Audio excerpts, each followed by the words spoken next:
Yun, good day. Isang maliit na trabaho pero nakakainis. Hindi talaga maiwasan na magre-retouch tayo. Kasi unang napinturahan, bago tayo nagsemento, nagpintura ng pader, ngayon nadamay-damay siya sa pintura. Ayan. At saka semento. Pinunasan ko na nga ito konti pero ang dami pa rin. So, pipinturahan na lang uli natin para mawala yung mga puti-puti na yan. Although, unang mano pa lang naman ito. Expected ko na madudumi lang. Pininturahan lang namin yung unang mano para maganda tignan. So, yan. Ngayon yung second coating na natin. Nahuli lang ng konti second coating. Pero trabaho talaga yung paglilinis. Lalo sa semento. Dami. Dumi na kasi sa semento. No? Anyway, inisin natin. Tingnan natin kung may counter natin dito. Para mas mabilis po. So, ayan. Skin coat lang naman ito. Hindi naman masyadong magdama yung pintura. Yan, skin brush na lang. Kasi kapit na kapit.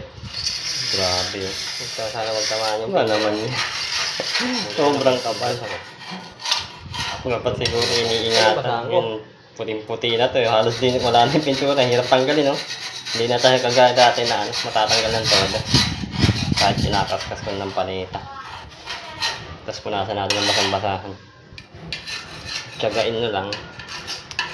Sa manggagawa din siguro. Hanap kayo manggagawang malinis gumawa. Sige nga. Try nga natin steel brush. Para mas mabilis focus. O yan. Steel coat lang naman ito. Saka hindi naman masyadong nagdama yung pintura. Yan, steel brush na lang. Kasi kapit na kapit. Ito, sana magtamaan yung pintura. Muli na lang, may steel brush ako. Yan, steel brush. Tapos gusto wag lang masyadong madiin. Basahan. Naubos. Kunting kuskus ba? Diba? Steel brush tsaka basahan. Kung gusto nyo, basahin nyo pa ng tubig para mawala alikabok. Tamon nyo to. Ito, hindi ako napansin. Lubak. Yung nauna pang semento, diretso na pininturahan. Ngayon nung tinatanggal ko yan, sama yung semento. Sama tuloy yung pintura. Ito pa isa.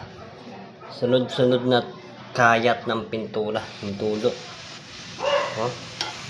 Pag ginanong ko, tatanggal. Oh. Puros pintura lang yun. Ay nako. Ang mahirap tuloy itong mga nasa sulok-sulok.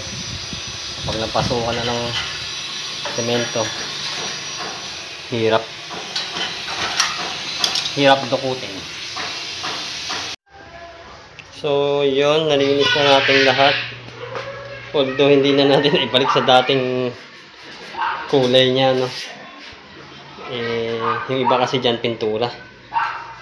Tapos yung iba hindi na talaga masimot yung semento o singkot. Yun lang naman yung mga na-encounter natin, no? Yung mga sulok, yung tulo ng pintura na napangapal, semento na hindi nalinisan, tapos tinanggal ko yung semento, sama na yung pintura. So yun lang naman, na-encounter na naman natin dito. So mas maganda na malinis gumawa yung trabahador niya. Pero hindi talaga maiwasan madudumi yan, pero at least man lang sana konti lang. Ito ang dami. Hirap linisin. Yun lang naman.